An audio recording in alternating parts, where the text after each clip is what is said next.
केजरीवाल सरकार बर्खास्त करने की साजिश कर रही है केंद्र सरकार। इसी साल दिल्ली विधानसभा चुनाव कराने की तैयारी में है मोदी सरकार। केजरीवाल को जेल में रखने की कोशिश का हुआ पर्दाफाश। क्या दिल्ली के सीएम अरविंद केजरीवाल से डरते हैं प्रधानमंत्री नरेंद्र मोदी? केजरीवाल को क्यों जेल में देखना चाहती है मोदी सरकार? क्या केजरीवाल सरकार के खिलाफ की जा रही है बड़ी साजिश? क्यों दिल्ली के सीएम केजरीवाल को जेल से नहीं चलाने दी जा रही सरकार? जनता के हित में होने वाले फैसलों पर क्यों रोड़ा अटकाने में लगी हुई है सरकार? ऐसे कई सवाल हैं जो इस समय दिल्ली की जनता के मन में उठ रहे हैं कि आखिर केजरीवाल को क्यों जेल में देखना चाहती है बीजेपी। अरविंद केजरीवाल को दिल्ली की निचली अदालत ने जमानत दे दी थी। कोर्ट ने सुनवाई के दौरान साफ कर दिया था कि ईडी केजरीवाल के खिलाफ कोई डायरेक्ट सबूत पेश नहीं कर पाई है और जिन गवाहों के बयान पर केजरीवाल की गिरफ्तारी की गई है उन्हें विश्वसनीय नहीं माना जा सकता। लोअर कोर्ट ने केजरीवाल को जमानत दी तो ईडी हाईकोर्ट पहुंच गई। केजरीवाल की जमानत खारिज कराने की इतनी जल्दी थी कि ईडी ने हाईकोर्ट में उस ऑर्डर को चुनौती दे दी जो उसके पास था ही नहीं, क्योंकि लोअर कोर्ट ने जमानत देने की बात कही थी लेकिन यह भी साफ कर दिया था कि ऑर्डर दूसरे दिन जारी किया जाएगा। निचली कोर्ट का जमानत ऑर्डर जारी होने से पहले ईडी हाईकोर्ट पहुंच चुकी थी और ईडी को केजरीवाल को जेल में रोके रखने में सफलता भी मिल गई जब हाईकोर्ट ने साफ कर दिया कि जब तक वो फैसला नहीं सुना देता केजरीवाल पर लोअर कोर्ट का आदेश प्रभावी नहीं होगा। अब ऐसे में सवाल उठ रहे हैं कि आखिर केजरीवाल से ईडी को डर क्यों लग रहा है? दरअसल डर ईडी को नहीं बल्कि बीजेपी को लग रहा है।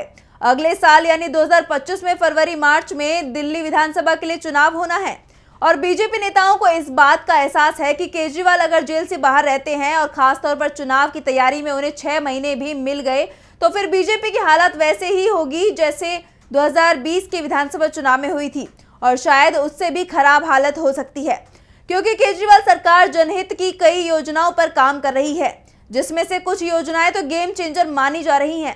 ऐसे में केजरीवाल सरकार की योजनाएं ही लागू नहीं हो पाए, इसके लिए उन्हें जेल में ही रखने का प्लान बनाया गया है। केजरीवाल को जेल में रखने के चलते दिल्ली सरकार के कामकाज पर असर पड़ रहा है, ये साफ दिखाई भी दे रहा है और दावा किया जा रहा है कि इसी को लेकर अब केजरीवाल सरकार को बर्खास्त करने की तैयारी भी हो रही है। जी हां, जो खबरें मिल रही हैं उसमें बीजेपी का प्लान साफ है। पहले केजरीवाल सरकार को काम ही नहीं करने दिया जाए, इसके लिए केजरीवाल को जेल में रखने के प्लान पर काम हो रहा है। फिर जनहित की बात कहते हैं, दिल्ली सरकार बर्खास्त कर यहाँ राष्ट्रपति शासन लगाया जाएगा। वैसे भी सुप्रीम कोर्ट कई बार टिप्पणी कर चुका है कि केजरीवाल के जेल में जाने पर उनकी सरकार के खिलाफ एक्शन लेने का फैसला उपराज्यपाल को लेना है। दिल्ली केंद्र शासित प्रदेश है, इसलिए सरकार बर्खास्त होने पर सारी ताकत उपराज्यपाल के पास आ जाएगी और राज्यपाल शासन में बीजेपी कुछ ऐसे फैसले लेगी जिससे जनता को कुछ समय के लिए राहत मिल सके। इसे उपराज्यपाल के सहारे लागू कराया जाएगा और फिर दिल्ली में विधानसभा चुनाव का ऐलान कराया जाएगा। विधानसभा चुनाव महाराष्ट्र और हरियाणा विधानसभा चुनाव के साथ हो सकते हैं और कोशिश ये भी हो रही है कि विधानसभा चुनाव में भी केजरीवाल को जेल से बाहर नहीं आने दिया जाए और अगर केजरीवाल को कोर्ट ने लोकसभा चुनाव की तरह चुनाव प्रचार की छूट दे भी दी तो उस समय इसका शायद वैसा असर नहीं पड़े जैसा चुनाव से पहले और सरकार में रहते हुए केजरीवाल सरकार का असर जनता पर दिखाई देता। साफ है बीजेपी को दिल्ली में केजरीवाल की लोकप्रियता का सबसे ज्यादा डर लग रहा है, इसलिए केजरीवाल सरकार के खिलाफ बड़ी साजिश रची जा रही है।